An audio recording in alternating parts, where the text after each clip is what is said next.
أعوذ بالله من الشيطان الرجيم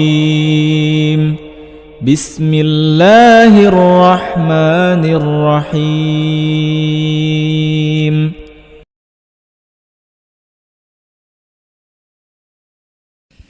Bismillahirrahmanirrahim. Assalamualaikum warahmatullahi wabarakatuh. Alhamdulillahirabbil alamin. Alhamdulillahilladzi arsala rasulahu bil huda wa dinil haqq liyudhhirahu 'alad dini kullihi wa kafa billahi syahida. Ashhadu an la ilaha illallah wahdahu la syarika la wa ashhadu anna Muhammadan abduhu wa rasuluhu alladzi la nabiyya wa la rasula ba'da. Ma'asyiral muslimin wal muslimat, usini wa iyyakum bi taqwallah. Faqad fazal mu'minuna al muttaqun. Faqala Allah azza wa jalla, a'udzu billahi minasy syaithanir rajim. Ya ayyuhalladzina amanu taqullaha wa qulu qawlan sadida yuslih lakum a'malakum wa yaghfir lakum dhunubakum wa may yuti'illaha wa rasulahu faqad faza fawzan 'azima. Ittaqillaha haitsu ma kunta wa adbi sayyi'atal hasanata tamkhuha wa khaliqin nasa bi khuluqin hasanin wa ba'd. Ikhwan fid din wa akhwat fillah, ma'asyiral muslimin wal muslimat, alhamdulillah, nikmat yang Allah karuniakan pada kita semenjak terbangun dari tidur kita masing-masing sampai pagi yang Allah karuniakan kita dalam kondisi yang mendung, rintik hujan. Allahumma sayyiban nafi'an. Mudah-mudahan jika hujan ini turun bermanfaat bagi kita semuanya, manfaat bagi makhluk Allah Ta'ala di muka bumi, dan semuanya merasakan manfaat itu. Di antaranya kita masih tetap istiqamah untuk hadir ke majelis ilmu, menguatkan dan mantapkan, membentengi pendidikan pada anak-anak kita, keluarga besar kita, generasi terbaik kita. Kita berharap mudah-mudahan tanah tempat berpijak kita ini kokoh. Tanah tempat di mana kita tinggal, rumah yang kita bangun, anak-anak yang senantiasa menghiasi kehidupan rumah tangga kita ini menjadi qurrata ayun. Mendatangkan keluarga kita ini sakinah, mawaddah, warahmah. Di dunia menjadi keluarga yang bahagia bersama-sama keluarga besarnya, dan kelak di akhirat tinggal di jannah surga Allah Ta'ala insyaallah. Amin Allahumma amin. Selebihnya tentunya salam dan sholawat senantiasa kita pandaikan lisan dan hati kita untuk kita senandungkan, kita kirimkan kepada baginda yang mulia Habibana wa Maulana Muhammadin sallallahu alaihi wasallam wa ala alihi wa ashabihi wa man tabi'ahu bi ihsanin ila yaumil qiyamah. Ikhwan fiddin wa akhwat fillah, mungkin sudah 3 bulan atau 4 bulan nih, sekitar 4 bulan tidak bermuajahah, tidak bermajlis dengan jamaah sekalian. Di antara penyebabnya adalah kesibukan pastinya. Entah saya yang sibuk atau Bapak Ibu sekalian yang disibukkan dengan aktivitas akhirat insyaallah ya. Saya berapa waktu yang lalu pada 5 hari pertama di Cianjur, kemudian balik ke Karanganyar, ke Matese, beberapa kemudian diminta lagi balik ke Cianjur, kurang lebih 7 hari. Jadi kalau di total di Cianjur 12 hari, 5 tambah 7. Dulu di Lumajang 12 hari. Sebelumnya di Palu 15 hari, di Lombok 10 hari, dan terus begitu. Kalau kita kembali pada masa-masa di mana kita menyaksikan 2004 namanya tsunami, itu sampai 4 bulan. Saya selalu memperhatikan anak, pendidikan, bagaimana orang tua dalam pola asuh, pola didik, pola ajar, metode, konsep dalam membangun karakter anak-anak yang soleh. Dalam perjalanan ketika pulang dari Cianjur, sahabat yang rumahnya Ponorogo, LC, kalau LC jangan ditanya lagi, ilmunya melebihi daripada kita. Kalau saya kan S1-nya sarjana bahasa Indonesia dan sastra. Ini LC, ahli pakar hukum atau pakar syariah. Dia telepon, "Mas, parah nih, parah, Ponorogo parah." Ada apa nih? Parah, tolong bantu. Datang ke Ponorogo, bantulah untuk anak-anak Ponorogo. Ratusan anak Ponorogo usia 14 tahun SMP, sebagian SMK, minta cepat dinikahkan. Nah, kenapa kok tiba-tiba anak-anak SMP, SMA minta cepat dinikahkan? Ini seorang LC teriak-teriak ceritanya. Saya tanya panjang lebar, jawabannya ternyata sudah hamil duluan. Apa solusinya? Biarkan di dalam rahimnya ada janin itu, kan udah terlanjur terisi. Selanjutnya biarkan terlahir, kemudian nikah. Nanti setelah itu nikah, anak-anaknya dititipkan pada orang tuanya. Si anak SMP itu biar kembali ke sekolah lagi. Bingung ratusan sebabnya.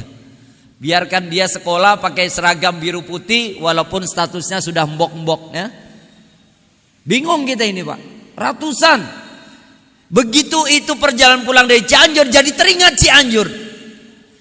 Datang pertama di Cianjur pagi-pagi, malam nyampe, pagi-pagi saya jalan ke atas, ketemu anak-anak itu tangannya ngatung gini. "Mang, pangnyuhunkan rokok." Anaknya duduk, banyak maaf, kakinya diikat begini, tangannya begini. "Mang, pangnyuhunkan rokok." Melas banget mintanya. Kalau kita terjemahkan dalam bahasa Jawa, "Le, rokok le, juk rokok le." "Mang, pangnyuhunkan rokok le, juk rokok le." Saya bilang, "Kunaon jang? Ada apa nak? Pangnyuhunkan rokok, Mang. Pengen minta rokok." "Kelas sabaraha jang? Kamu minta rokok. Kelas berapa kamu nak?" "Kelas 3, Mang." "3 SMP? Kamu kelas berapa?" "Kelas 3 katanya." 3 SMP? "Lain, Mang, kelas 3 SD." Saya bilang, "Udah kelas 3 SD ngerokok. Ulah ngerokok tuh jang. Kamu ini gimana sih, kelas 3 SD kok ngerokok? Jangan rokok nak." Apa jawabnya? Mang, di dia oge kelas 1 geus ngerokok, Mang. Ini mah dibiasa di sini. Kelas 1 juga di sini udah ngerokok." Saya langsung astagfirullahaladzim. Inilah diantaranya kenapa Allah itu kadang-kadang murka, Allah itu kadang-kadang marah. Banyak sekali ternyata kita dapati anak-anak kecil SD kelas 3, kelas 1 bahkan sudah pada ngerokok. Saya pikir 3 SMP. Pada datang yang kedua, yaitu 7 hari yang kedua, saya diajak sama temen yang rumahnya asli Cianjur, ditelepon, "Assalamualaikum Pak Ustadz, jika malam hari ini Ustadz di posko tidak ada kerjaan, mohon Ustadz bisa turun ke kota, kami jemput." Qadarullah asar itu kerjaan kami udah selesai, kami mandi, sholat asar, bersih-bersih, maghrib dia datang ke posko kami. Kemudian jemputlah kami, di bawah juga ada anak saya ada di sini. Kemudian kami dibawa turun itu diajak kota-kota. Kami pengen orang jauh-jauh dari Solo saja, ternyata bisa datang ke tempat kami Cianjur membantu saudara kami.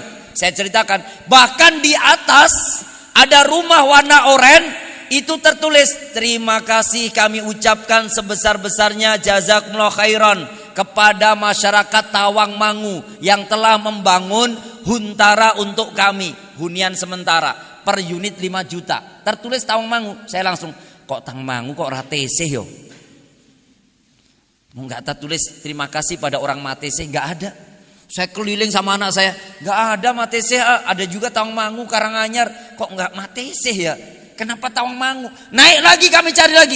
"Terima kasih kami ucapkan musola ini dibangun oleh jamaah kajian Tawangmangu." Tawangmangu lagi. Rumah huntara orang Tawangmangu, masjid musola orang Tawangmangu. Saya akhirnya merasa, aduh, kita wong tese cedil-cedil. Panen duku, panen duren orang kanggo bantu. Wong tang mau panen sayur dibawa sayurnya. Wong tang mau, masya Allah. Saya ngobrol sama sahabat saya yang si Cianjur. Ini belum ada pola pendidikan Bapak Ibu sekalian. Cerita dulu. Sampai akhirnya ketika saya ke situ di rumah makan itu, lihat mbak-mbak rambutnya terurai, bajunya tipis banget dan hanya bagian sini aja kayak macam kutang lah. Tipis banget. Celana pendek, bawa tas, masya Allah. Ini mungkin artis-artis. Ternyata betul teman saya bilang, ini rumah makan alam Sunda. Yang datang artis-artis. Pak Ustadz tahu nggak, rumah makan alam Sunda itu membangun 7 masjid di atas. Di samping posko namanya Mas Ogi. Mas Ogi orang Lurah. Di poskonya Ogi itu sampingnya ada masjid retak miring 2 lantai. Itu di Duser. Itu rumah makan alam Sunda memberikan sumbangan sebesar 1 miliar. Padahal 7 masjid masing-masing 1 miliar rumah makan alam Sunda. Akhirnya kami mau di situ, masya Allah. Setidaknya yang larisi, walaupun ngasih keuntungan sedikit pada ownernya pemilik rumah makan alam Sunda, uangnya ternyata untuk bangun masjid di Cugenang. Setiap 1 masjid itu 1 miliar. 7 masjid sudah 7 miliar. Walaupun saya cuma makan itu cuma lalap pete sama daun-daun menteh-menteh. Karena memang alam Sunda menyajikan sekian banyak macam lalapan mentah-mentah. Dan itu kami sukai. Begitu ngobrol apa Bapak Ibu sekalian, ada mbak-mbak itu yang tadi datang ngerokok. Saya tanya ke teman saya, ini mbak-mbak kok di sini ngerokok? Biasa kayak gitu mah ngerokok. Di sini biasa mbak-mbak ngerokok. Saya bilang, ini kalau Karanganyar ada kayak gini mbak-mbak ngerokok, cangkemnya tak kruwes. Mbak-mbak itu masih muda. Gak berapa lama kami asik makan, anak saya ini Noel. Abi, apa sih lagi enak-enak makan kok. Lihat belakang Abi. Kenapa? Lihat belakang Abi. Saya noleh, ya Allah. Itu ada 6 orang, perempuan itu 1, laki-laki 5. Laki-lakinya itu rambutnya belah tengah, bibirnya pakai lipstik tipis. Kemudian sini pakai merah-merah, matanya pakai sedo. Kalau ngomong tangannya gini semuanya. Ulah gitu. Ini Cianjur ini mereknya. Merek Cianjur, bukan Tawangmangu. Saya gini lagi, ini kalau ada di Tawangmangu model kayak gini, busir grebek sama laskar. Cah lanang-lanang model kayak gini. Ternyata anak SMP SMA. Yang satu perempuan ibu-ibu sekalian, akhwat. Saya bilang akhwat karena dia berjilbab. Saya bilang akhwat karena berjubah. Jubahnya panjang, bunga-bunga. Tasnya bagus, saya lihat sandal dan kaos kakinya pun bermerek bagus. Bagus. Jilbabnya bagus, jubahnya bagus, bunga-bunga. Tasnya bagus, ada cincinnya. Tapi ketahuilah, duduknya kakinya ngangkang. Tahu ngangkang? Kakinya di ngangkang apa? Apa sih? Jegang. Ya, ngangkang kalau di jegang. Di antara jari telunjuk jari manisnya, dia seperti pemimpin gengnya yang laki-laki yang 5 yang gitunya. Dia seperti pemimpin gengnya ngerokok. Anak saya itu heran. Ya Allah Bi, lihat belakang Abi. Perempuan akhwat berjilbab, pakai jubah, kaos kakian, itu ngerokok. Saya lebih heran lagi, saya tepuk itu teman saya yang dari Cianjur. Dani, kunaon ieu teh? Awewe kieu. Kenapa cewek begini? Dia ini kan pakai jilbab.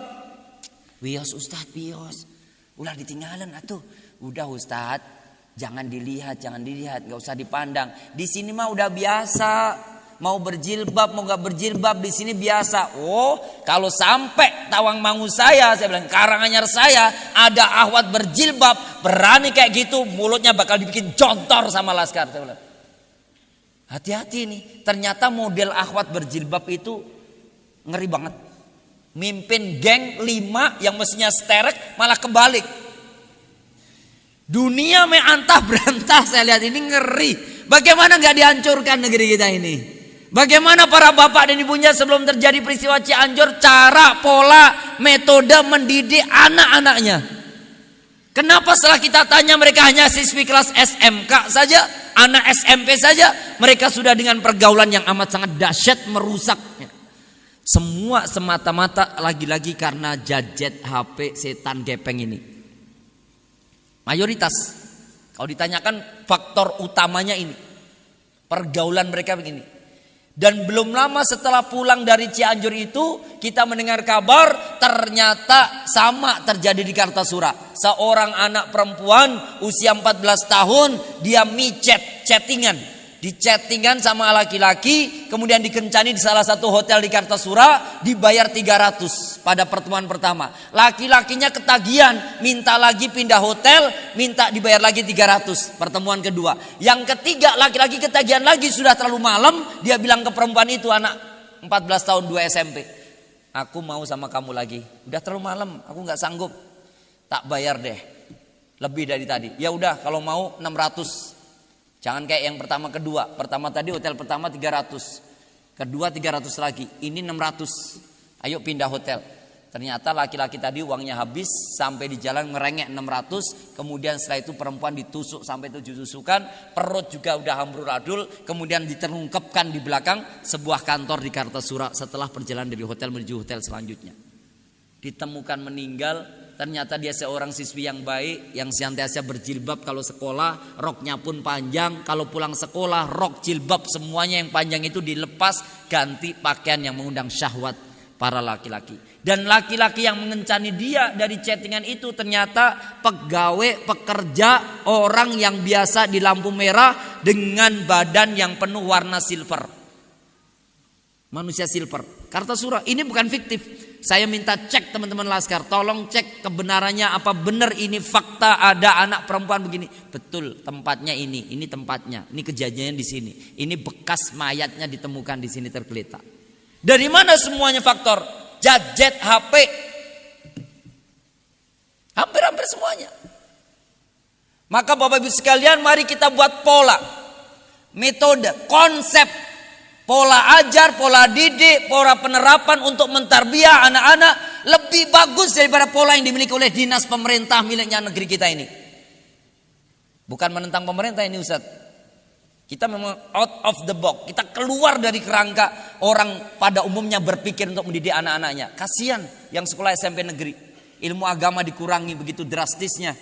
Pendidikan moral dan akhlak karakter jauh daripada apa yang diharapkan. Para guru-guru yang ditemukan ternyata malah susu pesta mabuk-mabuk, jumlahnya banyak. Silakan datang ke Indramayu Cirebon. Saya kerja di Dinas Pendidikan Kebudayaan Cirebon sebelum 2010. Kemudian pindah ke Jawa Tengah 2010, saya tinggalkan kantor itu. Saya menyaksikan dengan sendiri mata kepala. Guru-guru itu kalau siswanya lulus, diloloskan 100%, kumpul kepala sekolah, itu nggak lain nggak bukan bersurang gelas kecil-kecil. Kepala sekolah itu miris. Padahal tahun-tahun lalu. Bagaimana sekarang? Lebih parah daripada apa yang kita saksikan. Maka pola didik, pola ajar, mari kita berkiblat pada dua tokoh yang sentral. Satu namanya Umar bin Abdul Aziz, Amirul Mukminin, seorang ulama besar, penghafal Quran, mujahid. Kemudian yang kedua potret tokoh besar, seorang ilmuwan, ulama, muhafid, hafal ribuan hadis, Imam Syafi'i rahimahullah. Dua ini menjadi pembelajaran besar untuk kita dalam kehidupan. Ambil pelajarannya. Apa sih yang dididikkan oleh Imam Syafi'i dan Umar bin Abdul Aziz? Pola didik, pola ajarnya kayak apa di rumahnya mereka sehari-hari? Generasinya bisa menjadi generasi best of the best, bukan best of the best. Caranya bagaimana? Saya lihat sekarang anak-anak banyak yang best of the best. Menuju ke best of the bestnya jauh sekali. Ya betul mereka juara olimpiade matematika. Ya betul mereka juara olimpiade fisika. Betul mereka juara olimpiade biologi. Olimpiade dalam sekian banyak atlet, olahraga dan macam-macamnya. Tapi secara akhlak, karakter, etika, tata krama miris. Belum banyak maaf lagi. Saya mendapati ketika perjalanan dari Cianjur itu dikhususkan rumah makan, banyak maaf. Dikhususkan rumah makan itu ternyata semua yang menyajikan waiters. Namanya waiters. Yang bawa makanan wajib hafal 30 juz. Wajib untuk yang jadi chiefnya, yang masaknya wajib 30 juz. Begitu kita ini sudah sholat jamak duhur asyar, kita makan dan ngobrol, lalu para waiters itu saya ingatkan, loh udah adzan asar loh. Kadia ayeuna teh geus adzan asar. Sholat heula atuh. Punten Pak, punten ajengan, maaf Kiai gitu. Punten ajengan. Mohon geus adzan asar. Tapi da ieu pelanggan darongkap lobak pisan. Ini mah pelanggannya datang terus banyak banget. Saya belum bisa meninggalkan. Di sini belum bisa kami sholat tepat 5 waktu berjamaah. Rasanya. Gara-garanya apa? Pelanggan datang terus menerus. Sedih. 30 juz. Muhafid menjadi waiters. Waktunya adzan gak bergegas meninggalkan tempat di mana dia kerja. Sementara kami udah jamak duhur asar. Akhirnya mengingatkan. Ya Allah, seandainya ketemu ownernya. Itu perjalanan kami Cianjur tuh. Rumah makan yang kami kunjungi. Karena kami jalan dari Cianjur menuju Bandung. Ke masjid yang keren. Ridwan Kamil apa namanya? Apa namanya? Al-Jabbar. Masjid Al-Jabbar. Kami kunjungi itu mampir-mampir itu. Ya Allah, ini muhafid udah hebat. Bagus sebenarnya konsepnya. Tapi ternyata tidak meniru pada orang-orang pendahulunya. Kalau kita lihat Imam Syafi'i rahimahullah membagi waktunya mendidik anak menjadi 4. Apa saja yang diajarkan Imam Syafi'i rahimahullah kepada peserta didiknya? Yang pertama, beliau ini pernah diamanahi dalam lembaga pendidikannya atau ma'had yang berbasis homeschooling, tinggal di rumah Imam Syafi'i, dibangunkan rumah-rumah di sekitarnya, gubuk-gubuk untuk anak-anak santrinya. Itu beliau bilang kepada para guru. Karena yang belajar di situ ternyata putra-putra para gubernur, putra-putra para petinggi-petinggi pada jajaran kekhalifahan. Diberitahu pada gurunya, wahai ustadz, wahai kiai, sebelum kamu ngajari para peserta didikmu itu, perbaiki diri kamu, ibda binafsik. Perbaiki diri masing-masing. Apa sih tujuannya pendidikan itu? Untuk mengkayakan kita, menjadi orang hebat, memiliki rumah yang besar, mobil yang mewah? Tidak. Mendidik itu untuk mengembalikan anak-anak pada nilai perjuangan leluhurnya, yaitu aisykariman, hidup mulia menjaga Al-Quran, dipandu wahyu Al-Quran secara detail, hidupnya 24 jam hanya Al-Quran dan hadis Nabi Muhammad SAW. Kalau tidak kembali pada itu berarti pendidikannya keliru. Imam Syafi'i yang bilang, ibda binafsik, 24 jam kamu perbaiki diri kamu sesuai dengan Al-Quran dan hadis Nabi. Pasti kamu mulia. Mengembalikan perjuangan aisykariman agar hidupnya mulia dengan Al-Quran. Saya merasa terhina punya pesantren Al-Quran, kemudian datang dari Cianjur, perjalanan lihat Cianjur hancur kayak gitu, di perjalanan ke salah satu rumah makan ternyata muhafid semua, termasuk waiters yang bawa makanannya. Ketika adzan asar kok malah justru nggak berhenti. Sementara saya udah jamaah, apakah saya harus ngulangi sholat sendiri kemudian adzan kemudian meminta mereka untuk sholat berjamaah bersama saya? Kan tidak mungkin. Walaupun itu bisa saya lakukan, ayo saya jadi imamnya, kalian hentikan semuanya, biarkan pelanggan menunggu, pasti akan mulia. Ini tidak, malah jawabannya, kami di sini belum bisa Pak untuk melaksanakan sholat tepat 5 waktu berjamaah, karena pelanggan datang terus menerus, laris. Nah nanti kalau laris sampai maghrib, sholat asarmu bagaimana? Keren ya kelihatannya, tapi bagi saya nggak keren, jauh dari Al-Quran. Sholat itu mestinya as-sholatu ala waktiha, amalan terbaik. Sholat tepat pada waktunya. Ini Imam Syafi'i. Maka perbaiki diri kamu, tepati 5 waktu berjamaah, lalu anak-anak akan mendidik ke situ.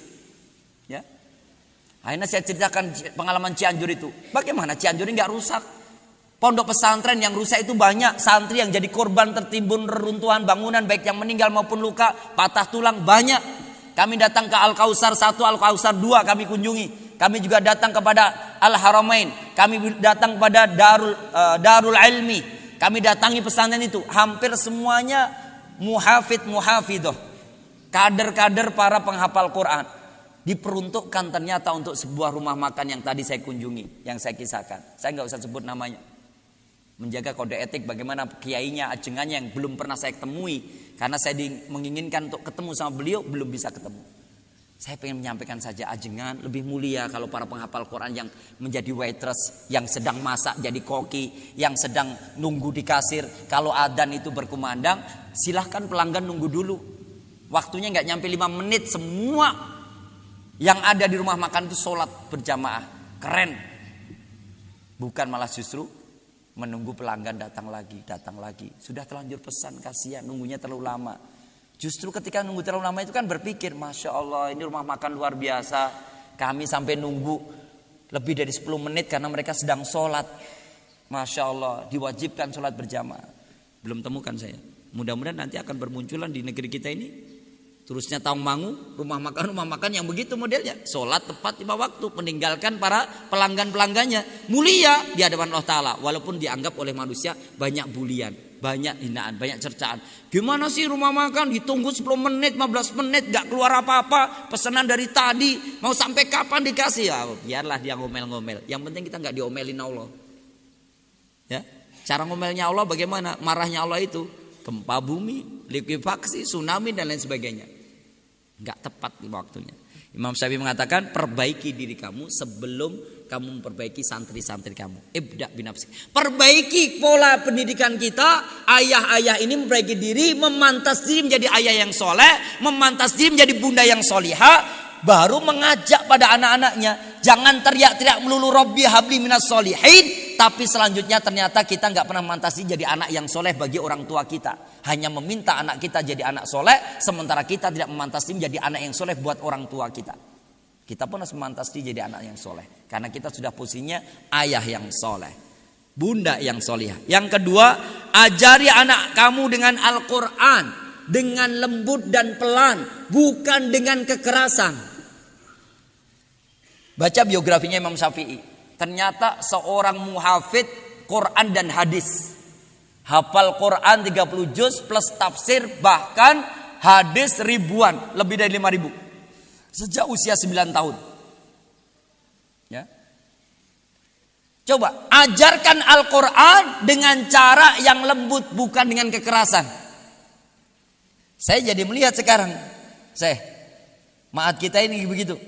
Kelas 1 wajib hatam sekian kali, gitu kan? Bisa naik ke kelas 2 kalau hatam sekian kali. Kelas 2 SMP selama 1 tahun wajib hafal 15 juz. Kalau nggak sesuai dengan target 15 juz, maka nggak akan dinaikkan ke kelas 3. Atau tetap tinggal di kelas 2 biar menyelesaikan 15 juz. Ada model pesantren yang begitu. Gak sesuai dengan target, kenapa? Dikeluarkan, gak sesuai dengan target. Kenapa? Gak naik kelas, dia malu, akhirnya keluar pindah sekolah lain yang gak usah pakai target-target.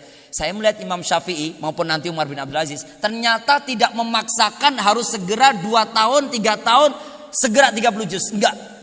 Justru kalau kita melihat Nabi Muhammad SAW, bukan Imam Syafi'i, Kanjeng Nabi yang penerima wahyu saja, yang langsung dari Allah SWT melalui Jibril alaihissalam nyampe pada Rasulullah 23 tahun. Dan tepatnya turunnya wahyu 13 tahun. Jadi beliau menguasai Al-Quran itu 13 tahun. 23 tahun mengamalkan isi kandungan dari Al-Quran, bukan hanya hafal di bibir saja. Bukan hanya sampai kerongkongan, tapi sampai praktek hariannya persis seperti apa yang diminta oleh Allah SWT. Keren. Saya memotivasi diri sendiri. Setelah sekian tahun anak saya paksa 2 bulan. Dulu keren-keren Ustaz. Daurah 60 hari. 2 bulan. 30 juz. Dulu sebelum pondok pesantren lahir banyak-banyak penghafal Quran. Saya cari. Dapat dari teman. Assalamualaikum Syekh. Kesempatan nih putra antum. Usianya berapa? Anak pertama 15 tahun. Anak kedua 14 tahun. Laki atau perempuan? Laki-laki. Bawa ke Bogor Syekh. Ada daurah nih di Bogor, di Subang, 2 tempat. Silahkan pilih. Itu 2 bulan, 60 hari, anakmu bisa 30 juz. Fadol Syekh, pilih Syekh. Saya semangat sekali. Masya Allah. Enaknya punya anak hafal Quran. Bapaknya dapat syafaat. Tinggal turun ungkang-ungkang. Baca Quran, sholat. Nanti di akhirat anak saya sudah 30 juz. Saya pikir begitu. Saya baca Quran, saya berusaha untuk ngapal, saya sholat, murojaah lagi yang dulu pernah saya hafalkan. Saya semangat lagi. Ya Allah, dulu pernah punya 30 juz hilang. Saya ngambilnya bahasa Indonesia, ngajarnya bahasa Indonesia, ngajarnya IPS, ngajarnya pelajaran umum selama di Jawa Barat. Bahkan ngantor pun ngantor umum. Pesantren pun pesantren IT umum. Al-Qurannya cuma 1 juz 1 tahun. Kelas 1 juz 30, kelas 2 juz 9 begitu. Akhirnya lama-lama Masya Allah, saya kirim anak. Anak nomor 2 telepon. Abi, waktunya hampir habis. Malah izin kamu diceritain. Ini anak saya yang izin itu, yang saya ceritakan ini. Dia ini bilang ini, Abi, waktunya udah mau habis. Sementara AA belum selesai 30 juz. Lah gimana abang? Abang sudah Bi 30 juz. Ya udah tuh lanjutkan. Udah mau habis Bi, abang AA nggak mampu. AA kan nggak sepinter abang. Ikuti abangmu. Enggak Bi, nggak sanggup, nangis-nangis. Jangan pernah pulang. Di telepon itu saya bilang, hei jangan pernah pulang. Jangan pernah anggap aku sebagai abimu. Dan kamu gak akan aku anggap sebagai anakku. Kalau kamu nginjakkan kaki ke rumah 2 bulan, 60 hari gak hafal 30 juz. Jangan pulang ke rumah. Kau bukan anakku. Paham kau? Bi, gak bisa Bi, berat Bi, waktunya udah habis. Sambil nangis-nangis saya bilang itu, hei pemuda, gampang. Lihat tuh Imam Syafi'i, usia 9 tahun hafal 30 juz, hafal hadis ribuan. Kau harus bisa seperti Imam Syafi'i. Saya paksa-paksa. Gak bisa Bi, ya Allah susah Bi. Nangis-nangis. Kata abangnya, Bang, gimana itu kok bisa saya kayak gitu? Bi, itu banyak mainnya di sini. Sebenarnya bisa tuh, mampu banyak mainnya. Abang bisa nggak bimbing adikmu itu sampai 30 juz waktu yang mepet ini? Bisa Bi, insya Allah, asal nggak mau main. Bilangin sama adikmu, jangan banyak main. Langsung, tuh kata Abi jangan banyak main. Bisa, bisa, nanti abang bimbing. Ternyata dia nggak tidur, terus memandu adiknya. Hamin 1 selesai setor 30 juz. Diteleponlah saya. Alhamdulillah Ustadz, putranya dua-duanya selesai 30 juz. Insya Allah 3 hari ke depan itu akan ada wisuda. Kita sedang menyiapkan. Yang semula putra Ustadz yang nomor 2 itu nggak bisa 30 juz, ternyata bisa ngejar. Selesai setoran Pak Ustadz. Insya Allah 15 juz pada duduk pertama, 15 juz duduk kedua. Nanti kalau dia mampu 30 juz duduk yang ketiga. Sekali duduk 30 juz. Masya Allah, jazakallahu khairan atas bimbingan dan arahnya. Mudah-mudahan anak saya insya Allah hadir kepada acara wisuda itu. Saya senang. Jemput sampai rumah. Sampai rumah nih. Uminya lihat, ya Allah kasihan anak-anak dipaksa abinya 60 hari, 2 bulan 30 juz. Begitu tidur, jam 3 kami bangun tahajud. Uminya bangun tahajud. Mi, bangunkan anak-anak. Apa uminya? Kasihan Bi, gak usah, biarin tidur. Capek mereka. Sudah menjelang subuh, Mi, udah menjelang subuh. Anak-anak penghafal Quran yang 30 juz itu belum tahajud. Wa minal laili fatahajjatna bihi nafilatan lak. Dia mestinya tahajud. Qumil laila illa qalila. Mestinya bangun tahajud. Kenapa Umi membiarkan dia tidur? Kasihan, untuk yang malam ini biarkan dulu, dia capek. Malam kedua, begitu lagi, ketiga. Ternyata anak saya yang 30 juz sholatnya aja perlu dioprak-oprak. Mungkin dia malu izin keluar. Coba ibu-ibu sekalian, 30 juz sholatnya dioprak-oprak. 5 waktu aja kami harus nyuruh. Bang sholat, sudah adzan. Ya Bi, sebentar. Bang, Kak, Mas, anak laki-laki 7 semuanya saya teriakin. Sebentar. Sedih saya. Akhirnya pola saya rubah. Oh, ternyata Imam Syafi'i, saya baca biografinya, itu cara mengajarkannya Al-Quran tidak dengan keras, dengan paksa. Tapi memang mahabbatullah, Allah kasih kecintaan pada anak-anak untuk hafal Quran. Selanjutnya amalan lebih penting. Saya pola ini saya rubah. Amalan, karakter. Dulu ketika orang belum banyak penghafal Quran, ngejarnya segala 30 juz. Sekarang orang banyak 30 juz, polanya kita rubah. Karakter Al-Qur'annya harus didapat. Akhlak Al-Qur'annya harus diberikan. Pendampingan untuk dia bisa etika, adab, akhlak. Itu lebih dipola. Lebih dibimbing. Sekarang berat sekali penghafal Quran yang bisa tepat 5 waktu berjamaah atau mungkin berkarakter. Bahkan banyak maaf yang datang pada saya pun kadang-kadang anak saya menilai, ya Allah dulu santri Abi setelah dia ke Yaman, setelah ke Sudan pulang ke Abi, diminta Abi untuk bantu ngajar, gak mau. Gara-gara apa? Bayarannya setiap bulan kecil. Gak berakhlak, sedang jualan Al-Quran. Anak saya yang nilai. Ya Allah, ketika dia dulu belum hafal Quran bersama dengan Abi, sekarang sudah hafal Quran 30 juz bersanad, bahkan suaranya bagus, menjadi imam di mana-mana. Hanya untuk ikram pada Abi yang dulu gurunya ketika dia 1 SMP saja gak mau hormat, gak mau ikram. Anak saya juga gak mau. Iya Bi, memang harus akhlaknya saja. Karena ternyata Nabi kita ini akhlaknya akhlak Al-Quran. Fa kaifa kana akhlaquhu nabiyina Muhammadin sallallahu alaihi wasallam ya ummal mu'minin Aisyah. Wahai ibunya orang beriman Aisyah radhiyallahu anha, akhlaknya Nabi itu seperti apa? Qalat, Aisyah menjawab, kana akhlaku Qur'anan. Akhlaknya Nabi itu Quran. Bukan hanya yang 30 juz ternyata nggak berakhlak. Belum 30 juz berakhlak lebih mulia daripada 30 juz nggak berakhlak Al-Quran. Belum menguasai 30 juz Al-Quran tapi dia tata krama, etika, akhlaknya pada Allah. Malu dilihat Allah. Mau pacaran malu dilihat Allah. Mau menunda sholat malu dipandang Allah. Mau nanti dulu karena banyak pelanggan. Sholatnya nanti aja kalau pelanggan sepi. Malu. Itu akhlak Al-Quran. Karena perintahnya tepat 5 waktu. Berjamaah baik itu Allah maupun Nabi. Begitu Bapak Ibu sekalian. Yang kedua, Imam Syafi'i ternyata tidak dengan kekerasan, tapi dengan santun dan lemah lembut dalam mengajarkan Al-Quran. Ya, kalau nggak apal-apal ya biarin dia baca lagi.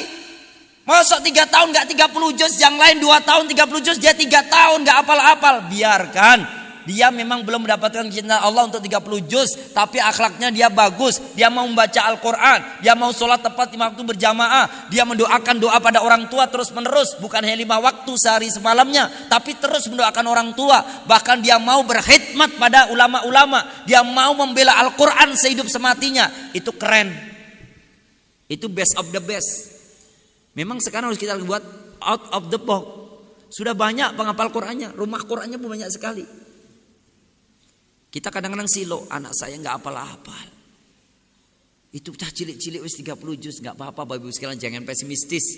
Tapi akhlaknya lebih. Karena di sisi lain sedang ada orang berlomba-lomba untuk segera menguasai 30 juz. Kita ngambil sisi positif yang lain, yaitu mempraktekkan, mengamalkan apa isi daripada kandungan Al-Quran. Dari pelajaran Imam Syafi'i yang saya baca bukunya seperti itu. Yang ketiga Imam Syafi'i, ajari hikmah dari syair-syair yang membawa hikmah. Ya, ajarkan anak-anak pada syair, contohnya Tola al-Badru. Setelah dilantunkan dia ternyata bisa untuk mengartikannya, memaknainya, menerapkannya. Contohnya lagi solawat asghil, ya, mengirimkan solawat asghil agar kezaliman demi kezaliman berbenturan dengan kezaliman sendiri, bermusuhan antara orang zalim dengan orang zalim. Ditulis syair ini oleh Imam Syafi'i. Yang sholawat azil itu Imam Syafi'i menulis ketika kondisi negara carut marut, kezaliman bermunculan banyak sekali. Maka ada sholawat azil. Allahumma salli ala sayyidina Muhammad wa ashghili dhalimin bidhalimin wa akhrijna min bainihim salimin wa ala alihi wa sahbihi ajma'in. Syair Imam Syafi'i menuliskan kondisi negara carut marut, banyak terjadi kezaliman pada penguasa-penguasa. Akhirnya beliau menulis Allahumma sholli ala Muhammad. Ya Allah, kami kirimkan senandung salam dan salat pada Nabi Muhammad. Wa ashghilid dhalimin bid dhalimin. Jadikanlah kesibukan orang zalim benturan sama orang zalim. Jadikanlah orang zalim perang sendiri sama orang zalim. Biarkanlah kezaliman berkumpul dengan kezaliman. Saksikanlah bahwa yang zalim senantiasa akan hancur bersama kezalimannya. Wa akhrijna min bainihim salimin. Dan keluarkan kami, bebaskan kami, merdekakan kami, berlepas kami barok dari kezaliman orang-orang yang berlaku zalim. Bebaskan kami, keluarkan kami, nyahkan kami dari mereka kezaliman itu. Jauhkan kami dari sifat kezaliman itu. Wa akhrijna min bainihim salimin. Jadikan kami orang yang selamat, jadikan kami orang yang beruntung, jadikan kami orang yang bersukses, tidak bergabung berkumpul dengan kezaliman yang dilakukan oleh orang-orang zalim. Wa ala alihi washabihi ajmain. Dan kumpulkan kami dengan keluarga besar Nabi Muhammad SAW dan para sahabat radhiyallahu anhum ajmain. Itu ditulis Imam Syafi'i, itu syair. Ajarkan pada anak-anak. Ya, dan masih banyak lagi syair-syair yang diajarkan Imam Syafi'i kepada santri-santrinya. 3. Yang keempat, Imam Syafi'i itu kalau ngajar pada anaknya fokus satu bidang ilmu. Fokus satu bidang ilmu. Tapi kita lihat hari ini mata pelajaran yang diajarin anak-anak kita ini, Masya Allah. Ketika saya nyantri di Al-Mu'min Nguruki, pada tahun 92 saya dimasukkan oleh abah saya di Al-Mu'min Nguruki Surakarta. Lalu saya selesai 96. Ini songkoknya juga gen pejuang, ya. Karena dikenal di Indonesia ini kalau gen pejuang berarti dari Nguruki. Gen pejuang, gen pemersatu, gen pemimpin di masa yang akan datang. Mereka selalu menanamkan iman hijrah jihad, iman hijrah jihad, terus disenandungkan setiap hari waktu kami masuk awal pertama kali. Ya, maka fokus satu ilmu. Di Ngeruki saya mendapati itu mata pelajaran yang saya belajar di dalamnya Pak 92, 32 mata pelajaran sepekan. Satu pekan 6 hari belajar itu 32 mata pelajaran Pak. Kebayang nggak? Dari jam 7 masuk sampai jam 2 siang kalau belajar itu. Nanti lanjut lagi sore hari ba'da asar sampai maghrib. Ba'da isya belajar lagi. 32 mata pelajaran dalam sepekan. Setelah saya keluar jadi ustadz, kok tahu-tahu udah 4 tahun jadi ustadz, saya bisa ngajar apa? Ilmunya nggak ada yang nyantol. 32 mata pelajaran. Banyak banget. 23 bukan 32. 23 mata pelajaran. Sekarang sudah model mulazamah, ada Salman Al-Farisi. Satu kitab selesai baru naik kitab selanjutnya. Satu hadis dibahas sampai dia hafal bisa membahasnya selesai naik selanjutnya. Bukan kelas-kelas, kelas 1 harus pelajaran ini, enggak. Tapi kitab ini kamu pelajari kuasai walaupun setahun kamu cuma 1 kitab, enggak apa-apa. Yang lain 3 kitab. Karena yang lain punya kelebihan yang diberikan Allah Ta'ala melebihi daripada yang lain-lainnya. Ada satu anak yang sudah 2 tahun baru 1 kitab saja. Yang lain bisa menempuh 6 tahun, dia 7 tahun. Enggak apa-apa. Bagus itu. Satu ilmu fokus pembelajaran Imam Syafi'i. Dan kita terlalu banyak. Apalagi Ustadz Abu Ahmad ini ngajar SDIT. Mata pelajarannya pelajaran umum 8, 7. Kurang lebih 7 atau 8 mata pelajaran umum. Selebihnya pelajaran agama. Diajari akidah, diajari hadis, diajari tahfidz, diajari itu sudah saya lakukan ketika di Jawa Barat SMPIT Boarding School Al-Muttaqin. Siswa-siswa teladannya Cirebon itu ada di SMPIT Boarding School Al-Muttaqin. Juara Olimpiade Kimia Matematika ada di kami. Baru berdiri pada tahun ke-5 itu sudah sekolah terbaik di Kabupaten Cirebon. Karena 24 jam bersama dengan kami, mereka hafal rumus kimia, mereka hafal bahasa Latin dalam kesehatan di biologi, tumbuh-tumbuhan bahasa Latinnya apa, apal anak-anak. Menguasai sekian banyak karena Al-Quran aja mereka berusaha untuk hafal. Tapi yaitu lulus 3 tahun kemudian anak-anak itu mata pelajaran terlalu banyak. Biasanya lanjut ke SMA-nya mencari yang fokus 1 mata pelajaran aja. Dan Imam Syafi'i mengajarkan menerapkan 1 mata pelajaran fokus saja. Kalau bunda ini pengen anak menjadi pebisnis, ajari sekolah yang mengajarkan bisnis. Kalau anaknya pengen jadi muhafidz, kemudian selanjutnya ulama, ajarkan 30 juz, hadis-hadis, kemudian ulumus syar'i, biar jadi ulama. Kalau bakat minat anaknya ternyata menjadi bengkel mekanik, ajarkan dia mekanik dan kebengkelan itu. Setelah itu Al-Quran gak ditinggalkan olehnya. Kalau dia ternyata ahli dalam tata boga, ilmu masak-memasak, buka sekolahan tata boga, diajarkan ilmunya di situ, Al-Quran gak ditinggalkan oleh dia. 1 fokus saja. Dapat. Kalau ternyata anak kita ini hobinya adalah renang, sekolahkan anak kita berenang, fokus saja. Kita sedang membuat konsep sekolahan yang seperti itu. Oh, ada sekolah tahfidzul Quran mekanik, tahfidzul Quran tata boga, tahfidzul Quran. Begitu mestinya. Ya. Kalau itu bisa terlaksana, tercapai, Masya Allah. Kita ini mau mencetak anak ulama, mujahid, urusan logistik, tata boga, masak-memasak, atau urusan mekanik permesinan, atau urusan mungkin arsitek bangunan, bisa dipola semuanya. Dan anak kita pasti punya kemampuan karena masing-masing likulli syai'in maziyah. Setiap yang terlahir ke muka bumi dari anak-anak kita pasti punya maziyah, punya keistimewaan yang tidak dimiliki oleh orang pada umumnya. Masing-masing pasti punya keistimewaan. Apa keistimewaan anak kita? Cari dan kejar. Itu Imam Syafi'i. Lalu bagaimana dengan Umar bin Abdul Aziz? Ketika mengajarkan, ternyata Imam Umar bin Abdul Aziz membagi waktunya menjadi 3. Waktu pendidikan bagi anaknya cuma 3 doang.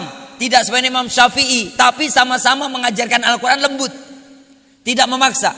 Umar bin Abdul Aziz mengajarkan pertama kali 1/3 waktu yang ada dikhususkan untuk interaksi dengan Al-Quran. Pagi bangun tidur Al-Quran, nanti waktu duha Al-Quran, ba'da duhur kembali pada Al-Quran. Al-Quran itu dari yang 3 itu diutamakan dari Umar bin Abdul Aziz. Bukan hanya dihafal Pak, bahkan dipraktekkan oleh Umar bin Abdul Aziz dalam mendidik generasi. Karena memang pengen fokus. Yang kedua, waktu dihabiskan oleh Umar bin Abdul Aziz yang mendidik putra-putrinya, yaitu waktu untuk senantiasa i'dad lil jihad fi sabilillah. Waktu kedua. Jadi jangan takut bunda kalau putranya ternyata dilatih renang. Di pesantren kami ini 3 bulan wajib bisa renang 3 gaya minimal. Gaya punggung, gaya katak, gaya kupu-kupu. 3 bulan. Selebihnya Al-Quran. Jadi renang. Untuk apa renang? Loh, bukankah hadis akhir zaman sering dibacakan oleh ulama-ulama kita? Bukankah para ustadz sudah membahas tentang akhir zaman, terjadinya perang akhir zaman yang sangat dahsyat? Lalu siapa yang akan menyambutnya? Kalau kita lihat sebelah orang-orang komunis sedang mendidik anak-anak kecilnya, lentur sejak kecil mereka, belajar kungfu, belajar tai chi, belajar renang, belajar berkuda, belajar memanah, belajar lari, belajar melempar. Itu anak-anak di Cina sudah hari-harinya biasa seperti itu. Saya kemarin ketemu dengan sahabat yang pulang dari Cina, dia merekam langsung dari kondisi sebuah kuil yang ternyata di situ anak kecil usia 6 tahun 7 tahun aja tai chi-nya, lentur kakinya sudah melebihi orang-orang yang berlatih puluhan tahun. Sudah lentur. Mau salto, mau rolling udah nggak terasa lagi. Loncat di ketinggian itu mereka punya strateginya. Dilatih. Bukan muslim. Selebihnya apa fokusnya mereka? Fokus pada keyakinan mereka dan ilmu bela dirinya. Yang lain lagi ternyata fokus untuk urusan usaha. Orang-orang Cina dididik anak kecil itu usaha, bisnis. Karena hanya fokus satu saja. Umar bin Abdul Aziz membagi setelah Al-Quran adalah bagaimana anak-anak kita ini i'dad lil jihad fi sabilillah. Mempersiapkan anak-anak yang siap untuk menjaga syariat Allah Ta'ala di kemudian hari ketika orang-orang sedang memusuhi ayat-ayat Allah Ta'ala. Mencoba mendidik, mentarbiyah pola ajar pada anak-anak cinta kepada olahraga sunnah Nabi, yaitu berenang, berkuda, memanah, berlari. Dulu kan ditakut-takuti, pondok kok diajarin mana? Ini pondok teroris ya. Sekarang buat legalitasnya. Legalitas ikut apa namanya nih olahraga, namanya apa itu?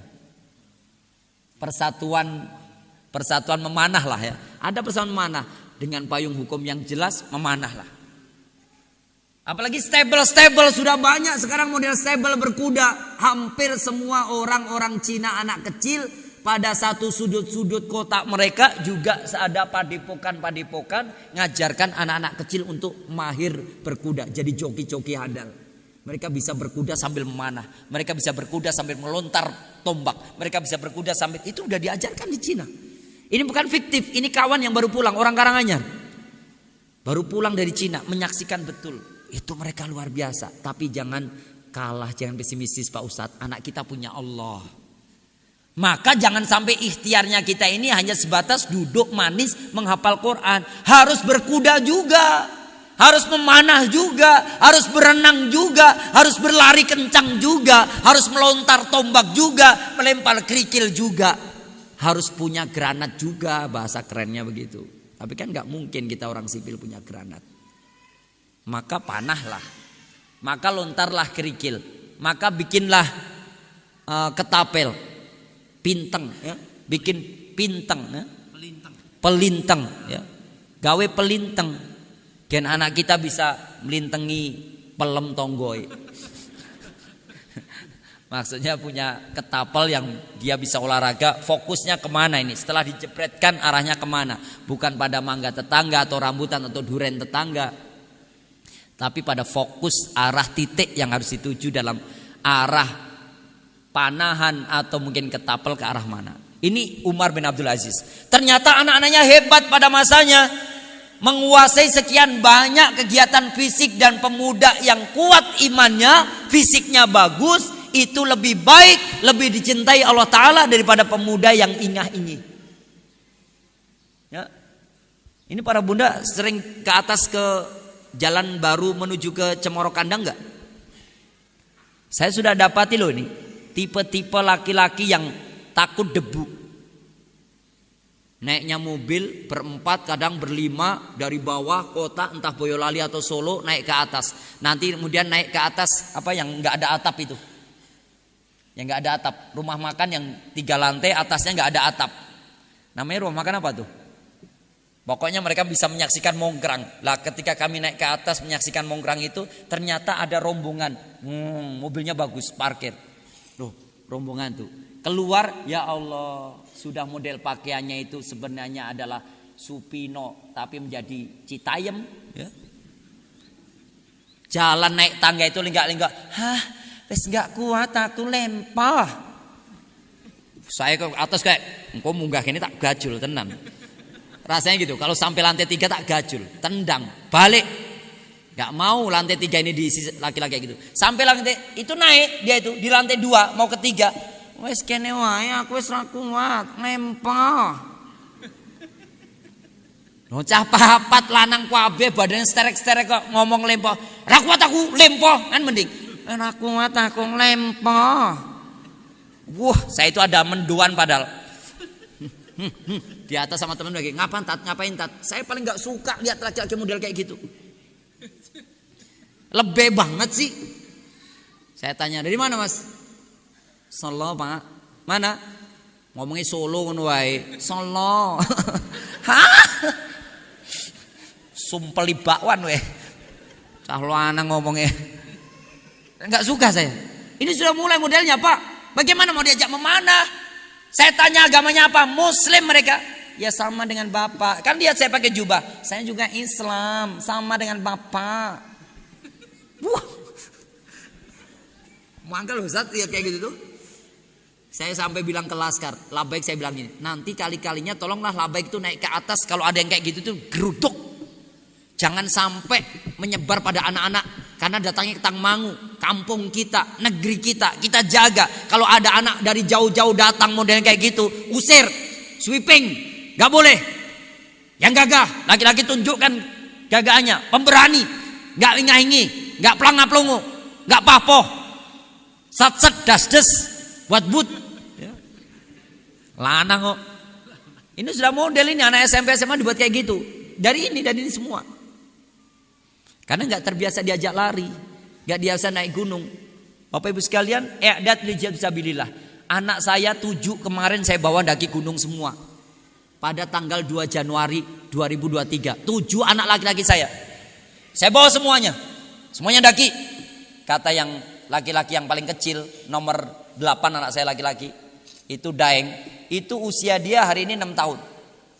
Siap, harus daki. Nanti kalau dingin gimana? Jangan nanya kalau dingin. Yang ditanyakan ketika jalan itu apa yang dilihat kanan kirinya. Insya Allah dingin hilang. Naik. Subhanallah, anak saya yang nomor 6 udah usianya 11 tahun, kelas 5 SD. Itu semua udah sampai puncak. Saya susul, saya ngantar yang kecil-kecil. Yang nomor 8 sama nomor 7 saya bawa ke Mongkrang. Saya daki Mongkrang, Pak. Sudah sampai Mongkrang, turun, dah ya. Kalian udah sampai Mongkrang. Nomor 7 sama nomor 8 karena masih kecil. 6 tahun sama 8 tahun. Dah kalian turun sini. Ikut mobilnya Om, nanti balik. Biarkan Abi nyusul abangmu yang lain. 5 yang lain yang masih di atas. Yang 2 sudah Mongkrang selesai, yang kecil-kecil. Saya akhirnya ke Cemoro Sewu. Karena lewatnya Cemoro Sewu. Begitu saya sampai pos 2, ketemu anak nomor 3, nomor 4. "Kak, mana udah?" Yang 11 tahun saya tanyain, "Mana udah?" "Di atas Bi, sama abang, sama AA, sama Mas." "Oke, kamu udah sampai?" "Sudah Bi, karena udah sebelum jam 1 harus sudah turun." "Oke, baik-baik ya turun, langsung ke base camp, jangan kemana-mana." "Ya Bi." Naik lagi saya, pos 3, ketemu anak nomor 5, Amas. "Mas, mana udah?" "Di atas Bi, sama abang, sama AA." Alhamdulillah masih ada yang jaga, anak pertama kedua yang jaga. Berarti si Uda yang 11 tahun dijaga. Karena dia peserta Cemoro Sewu paling kecil. Yang lain itu 12 tahun, 14 tahun. Dia 11 tahun. 10 tahun mau 11 tahun. Ini 2023 11 tahun. Begitu saya naik lagi, ketemu anak pertama. "Bang, abang sendiri?" "Iya Bi." "Mana Uda?" "Sama AA Bi." Anak nomor 2 ini. "Oh sama AA." "Di atas?" "Iya Bi, di puncak." "Ketemu di puncak?" "Iya masih di puncak." Alhamdulillah. Saya naik lagi. Datang anak nomor 2 ini. Pakai nasid. Kok A sendiri? Mana udah? Tadi udah turun Bi sama abang. Barusan itu di pos 3 Abi ketemu abang sendirian. Mana? Udah. Apa jawabnya anak saya? "Tadi itu udah turun sama abang." "Gak ada, abang sendiri." "Mana udah?" Nangis dia. Tadi itu sebenarnya saya suruh nunggu AA, tapi dia turun duluan. Nangis dia. Adiknya hilang. Dari jam 1 siang adiknya hilang sampai jam 10 malam. Kebayang gak anak 11 tahun Saya telepon Basecamp, tolong diumumkan atas nama Uda 11 tahun, hilang ciri-ciri, anaknya putih, hidung mancung, rambutnya dikit, cuma pakai jas hujan. Tasnya dibawa sama dia, isinya minuman, isinya gula merah, isinya roti, isinya mie, dibawa sama kakaknya. Dia nggak bawa apa-apa. Kemana anak ini? Ya Allah, saya udah lemes itu, Pak. Ternyata anak saya itu jalan kaki sama rombongan banyak. Nangis kamu waktu itu? Enggak. Saya ngirim 3 orang. Tolong 3 orang naik ke atas lewat Cemoro Kandang. Alhamdulillah 3 relawan naik dari Cemoro Kandang. Sampai pos 3 ketemu, ternyata tidur jam 10 malam. Alhamdulillah survivor ditemukan atas nama Akbar 12 tahun, santri BMK Ngadilwe. Dan yang kedua atas nama Uda. Ini dalam keadaan tidur. 2 anak ini ciri-ciri seperti yang disebutkan. Tolong saya pengen dengar suaranya pakai handy talkie. Gak bisa tidur pulas, kasihan, biarkan tidur dulu. Saya tunggu ba'da subuh, mereka turun sama relawan. Saya tanya, udah nangis? Enggak.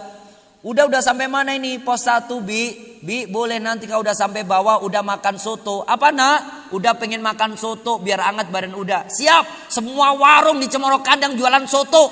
Tinggal milih. Gratis, saya bilang gitu. Wah, semuanya nunggu anak 11 tahun. Sampai akhirnya apa? Dia bilang, dari atas sama siapa? Udah itu sampai pos 5. Sudah sampai pos 5, nyari abang, nyari AA, gak ada. Udah naik ke puncak lagi. Sampai puncak sepi, gak ada orang. Udah teriak-teriak, AA, abang, udah di puncak. Gak ada orang. Udah turun lagi lewat jalur yang tadi pos 5. Turun lagi ternyata banyak sekali orang nawarin madu, nawarin korma, nawarin roti, nawarin minuman. Banyak sekali orang. Orangnya baik semuanya. Terus dalam pembicaraan dari pos 5 sampai pos 3 ngomongnya apa? Mereka diem semua. Cuma nyodorin roti, nawarin korma, nawarin minuman. Lah orangnya mana sekarang? Ya nggak ada. Kan cuma Uda. Lah terus siapa yang nolong kamu? Nggak tahu, banyak orang. Lah mana orangnya? Nggak ada. Waduh, sopo sing nuntun iki. Saya seperti itu merinding. Anak saya dikawal sama siapa itu?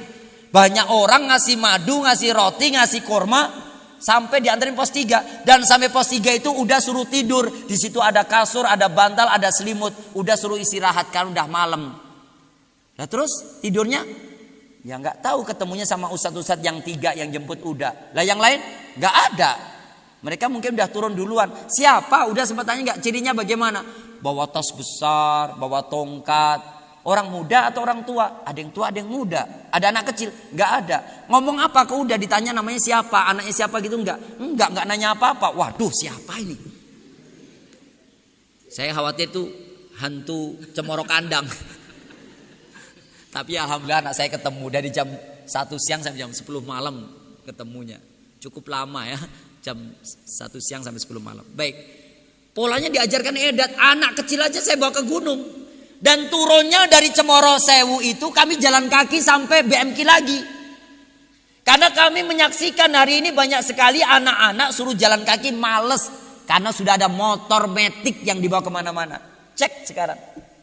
Tolong ke warung nak, jalan kaki aja. Nggak mau, motor dia. Cuma deket bawa ya jalan kaki. Ini Eyang nih dari Semin. Eyang ini jalan kaki dari Semin. Saya baru datang, alhamdulillah, Pulau Melampah. Saya itu jalan kaki dari rumah saya samping Gunung Gamping, masjid apa yang? Darussalam. Saya jalan kaki dan nanti saya pulang pun jalan kaki lagi. Masya Allah. Ini yang jalan kaki dari Semin. Sementara anak zaman sekarang, yang siapa? Ya? Oh ada yang lebih jauh jalan kaki. Masya Allah. Jatiyoso jalan kaki. Allahu Akbar. Ternyata ada Jatiyoso pun jalan kaki kemari. Coba anak muda suruh prakteknya kayak gitu. Mau nggak kira-kira? Turun dari Jatiyoso jalan kaki, naiknya menggeh-menggeh. Lempah. Model calana lempoh. Orang kuat aku lempoh. Itu mendoan udah tak pegang. Wah sumpel yang boleh mendoan ya cah. Sumpel tahu susur. Itu banyak terjadi. Coba cek di Cemoro Kandang itu, rumah-rumah makan itu. Yang datang dari jauh-jauh modelnya kayak gitu. Baik kok ngomong menggeh yo, munggah tangga kene wis ra kuat ya gitu. Bu, ajari edat lijat fisabilillah kata Umar bin Abdul Aziz, ini keuntungan besar. di akhir zaman, mendidik anak-anak untuk cinta pada persiapan i'dad lil jihad fi sabilillah. Anak-anak kita harus begitu, terutama laki-laki. Perempuan aja kita ajari, anak perempuan saya bawa ke Mongkrang. Ketika usia dia SMP kelas 2, teteh mau ke gunung, iya Bi, pengennya langsung lawu. Jangan lawu dulu, Mongkrang dulu. 2 SMP, saya bawa ke Mongkrang. Dia bercadar, dia bawa tas, sengaja dia bawa beban. Bismillah, kuat nanti, gak boleh ngeluh ya, siap. Dia sampai puncak Mongkrang. Ini udah puncak Bi, kok segini aja? Shh, jangan bilang segini aja. Lawu masih menantang teteh. Bilang alhamdulillah sampai puncak walaupun Mongkrang. Ya Bi, alhamdulillah. Tantangan selanjutnya adalah Cemoro Sewu, Cemoro Kandang, puncak Lawu Hargodumilah, 3.265 meter dari permukaan laut. Siap nggak? Siap. Anak perempuan padahal. Saya juga nggak ingin anak saya nanti ketika menjadi ibu-ibu juga lebih-lebih. Apa dikit ngeluh pada suaminya. Mas, piringnya lokeh cuciannya, aku capek. Ya. Rong sempat ngepel, rong sempat nyapu, padahal dia mainan HP, whatsappannya, WA-an. Enggak mau. Latih juga mereka i'dad lil jihad fisabilillah. Kondisi yang sangat sulit, dia masih bisa bertahan hidup, survive. Kondisi yang sangat tidak diinginkan, dia masih bertahan untuk mempertahankan bagaimana dia membina rumah tangga dengan baik. Itu perempuan-perempuan yang kita didik juga i'dad lil jihad fisabilillah. Bisa berkuda, bagus. Perempuan bisa memanah, keren. Perempuan bisa berenang, bagus juga. Selama kolam renangnya tidak bercampur dengan laki-laki. Blocking kalau gitu. Kami blok ini. Saya sudah mengusulkan sebenarnya ke dinas pemerintah untuk yang pariwisatanya Intan Pari itu. Tolong ada satu blok sendiri yang pintunya bisa selerek. Ketika satu kolam itu dipakai untuk putri, ditutup, crack. Karena ketika nggak diblocking oleh ahwat-ahwat, dibuka lagi. Sampai sekarang belum terrealisasi. Mungkin pendanaannya. Saya sedang ngumpulin, nanti saya belikan pintu gerbang sendiri. Ketika di booking ahwat-ahwat kita ditutup. Ada dorongan pintunya, krek tutup. Khusus booking ahwat pondok pesantren tahfidzul Quran apa. Karena belum punya pondok-pondok. Kecuali mungkin Iskarima punya kolam renang sendiri ya. Kaliboto juga ada, pesantren unsur ahwat. Masya Allah, sudah ada di Kaliboto juga rupanya. Ya nanti mudah-mudahan sini juga, kalau sini kedinginan ya. Renang di Tangmangu. Oh di Ngudal sudah ada. Dibuat khusus akhwat, booking akhwat tutup. Nah ini mereka belajar. Yang ketiga, oh sudah lewat 15 menit, masya Allah. Yang ketiga, waktu yang diberikan Umar bin Abdul Aziz untuk mendidik anak-anaknya adalah dihabiskan untuk rihlah, healing, piknik. Ternyata Umar bin Abdul Aziz yang dianggap sebagai seorang panglima perang yang kelihatannya adalah gagah berani, juga membiasakan peserta didiknya itu healing. Menghafal Quran di bawah pohon pinus. Kalau di kita ya, kalau beliau berarti menghafal Quran di bawah pohon zaitun. Menghafal Quran di bawah pohon-pohon korma. Healing. Menghafal Quran di dekat oase. Air yang keluar dari padang pasir yang tandus, gundukan tanah yang tandus, keluar air, oase. Untuk menghafal Quran, piknik. Ada healingnya, gak dipaksakan untuk duduk di kelas ngapal dari ba'da subuh sampai malam Quran terus. Gak bagus malah ternyata. Ternyata Umar bin Abdul Aziz juga membiasakan belajar di luar kelas, outing kelas. Ya, lebih keren nih outing kelas ini. Ustaz Abu Ahmad mungkin membiasakan seperti itu. Gampang di Tangmangu ini. Menuju kemana ini? Yang free mana ini? Ngudal. Ada mata air Umbul yang airnya keluar situ. Oh berbayar Pak Ustadz. Kan lebih murah. Bayar pada saudara sendiri. Ya. Pengelolanya saudara sendiri. Oh ada Lawupak. Saudara sendiri juga pengelolanya. Selama bukan mengelola orang asing, kita datangin aja. Healing. Ngapal Quran di Lawupak. Ngapal Quran di Sakura Hill. Ngapal Quran di Sendang Lawu. Ngapal Quran di Domba Lawu ya. Ada ngaji Kiai siap itu, Domba Lawu itu ada ngaji setiap Sabtu malam Ahad ya, di Domba Lawunya. Saya pas di sana masya Allah banyak sekali ikhwan-ikhwan pada nyiapin kopi, luar biasa ya. Healing di tempat wisata. Ada tempat bagaimana anak-anak wisata. Jangan sampai banyak maaf kayak Cianjur, banyak maaf sekali lagi. Di Cianjur kami dapati kafe roboh, tulisannya apa? Cecep Love Didin. Cecep Love Didin. Kalau diterjemahkan bahasa Jawa, Sutino cinta-cintaan sama Sukimin. Tertulis, ini ada roboh. Saya sempat foto-foto. Kemudian ada lagi, tertulis lagi, Sinta Love Silva. Ini kan Sinta perempuan, Silva perempuan. Kenapa jadi begini negeri ini? Tempat healing, iya betul. Belajar healing, tapi tidak sesuai dengan apa yang disyariatkan Allah Ta'ala. Gak boleh. Harus benar-benar healing yang sesuai dengan syariat. Bagaimana kita bawa anak kita ini untuk mengingati keagungan Allah Ta'ala, kebesaran Allah Ta'ala, ciptaannya kita berikan pada mereka. Subhanallah, pohon pinus nak. Lihatlah pohon pinus, begitu kokohnya, lurus tegak seperti itu. Itulah tauhid kalian. Betapa pohon pinus mengajarkan kepada kita nilai tauhid yang tegak lurus hanya pada menjulang pada Allah Ta'ala. Kemudian di samping-sampingnya cabang-cabangnya adalah amalan-amalan harian kalian, ya, yang menyertai dalam kehidupan kalian.